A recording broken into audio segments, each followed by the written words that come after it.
ஃப்ரெஷ்ஷாக எடுத்துகிட்டு வந்திருக்கோம் ஆட்டு ஈரல். ஆட்டு ஈரல் வந்து சாப்பிட்டோம் அப்படின்னா ரத்த சிவப்பணுக்கள் வந்து இன்க்ரீஸ் ஆகும் அப்படின்னு.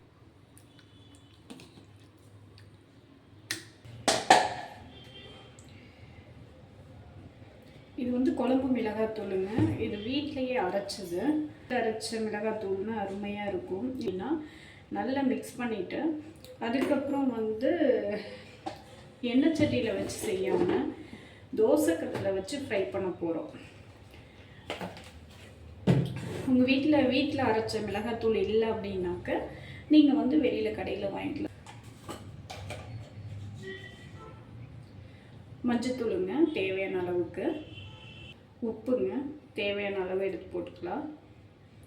அடுத்து வந்து பார்த்திங்கன்னா பூண்டுங்க, தோல் உரிக்காத பூண்டு, நாட்டு பூண்டு வந்து கொஞ்சம் எடுத்திருக்கேன்.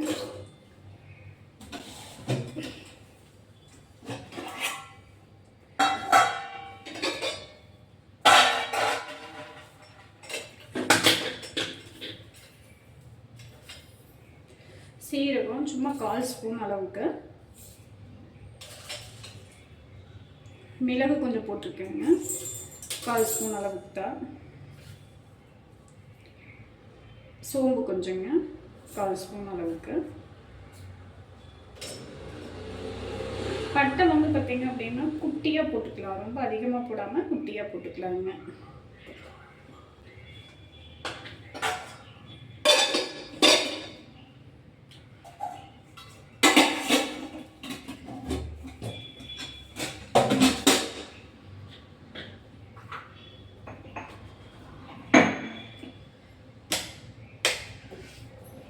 பவர் கட்டாக இருக்குது. ஸோ இதை வந்து நம்ம வந்து நல்லா வந்து நசுக்கி எடுத்துக்கலாம் டோட்டலாக.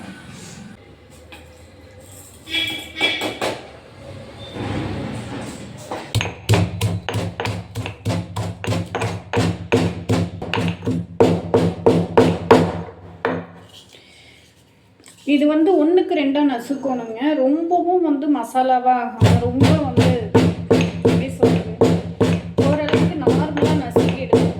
இதை வந்து ரொம்ப இது பண்ணாமல் ஓரளவுக்கு இந்த ரசத்துக்கு நுணுக்குவோம் இல்லைங்களா, அது மாதிரி நுணுக்கி எடுக்கணும்னா போதும். அளவுக்கு நுணுக்கணும்னா போதும். இந்த ஈரலில் குழம்பு மிளகாத்தூள், மஞ்சத்தூள், உப்பு எல்லாம் போட்டிருக்கோம் இல்லைங்களா, இதெல்லாம் ஒன்றா மிக்ஸ் பண்ணிக்கோணுங்க. மிக்ஸ் பண்ணிவிட்டு பாருங்க நல்லா மிக்ஸ் ஆகிடுச்சு. இது மாதிரி மிக்ஸ் பண்ணி வச்சுக்கலாம். கடலெண்ணெய் ஊற்றிக்கலாம். இதில் வந்து தக்காளி, வெங்காயம், இஞ்சி இதெல்லாம் சேர்க்க வேண்டியது இல்லைங்க. இது மாதிரி நீங்கள் செஞ்சு சாப்பிட்டு பாருங்கள், உண்மையிலேயே சூப்பராக இருக்கும். இதுக்கு எண்ணெய் சூடேற வரையும் ஹை ஃப்ளேமில் வச்சுக்கலாம். எண்ணெய் சூடேறிச்சா இல்லையான்னு பார்த்துக்கலாங்க. ஓரளவுக்கு சூடேறிச்சு. இப்போ நம்ம இடித்து வச்சுருக்கோம் இல்லைங்களா, இந்த மசாலாவெல்லாம் ஆட் பண்ணிக்கலாம். ஆட்டு ஈரல் மசாலா மிக்ஸ் பண்ணி வச்சுருக்கோம் பாருங்கள், அதையும் எடுத்து இது கூடவே போட்டுக்கலாம்.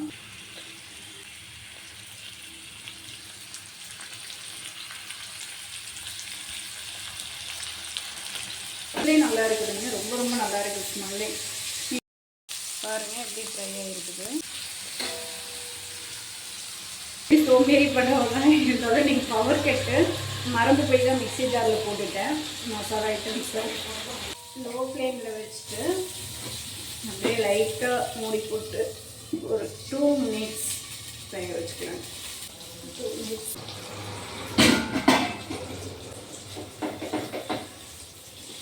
டேஸ்டான ஆட்டு ஈரல் கிரேவி வந்து ரெடி ஆகிடுச்சு. ஸோ இதை உங்கள் வீட்டில் ட்ரை பண்ணி பாருங்கள், உண்மையிலேயே சூப்பராக இருக்கும். சிம்பிளான வேலையும் கூட, ஈஸியாக செஞ்சுட்டு போயிடுங்க. பவர் கட்ன்றதுனால உங்களுக்கு லைட்டிங் வெளிச்சம் அவ்வளோவா இருக்காது.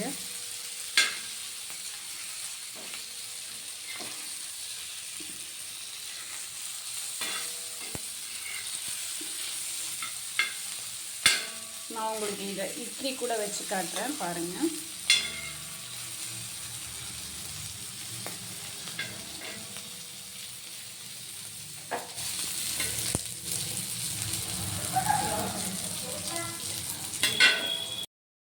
இட்லி கூட ஆட்டு ஈரல் சேர்க்கலாம்.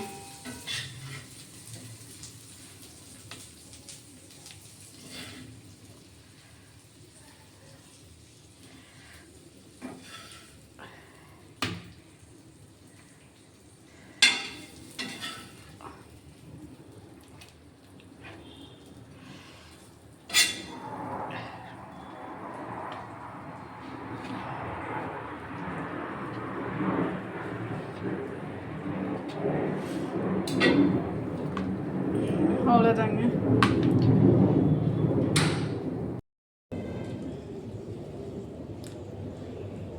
இட்லி கூட ஆட்டீரல் வந்து உண்மையிலே நல்ல ஒரு காம்பினேஷன் தாங்க. சூப்பராக இருக்கும். நீங்கள் உங்கள் வீட்டில் இது மாதிரி டேஸ்ட் பண்ணி பாருங்கள், உண்மையிலேயே நல்லாயிருக்கும். நீங்களும் உங்கள் வீட்டில் செஞ்சு பாருங்கள், உண்மையிலேயே நல்லாயிருக்கும். Okay, tata.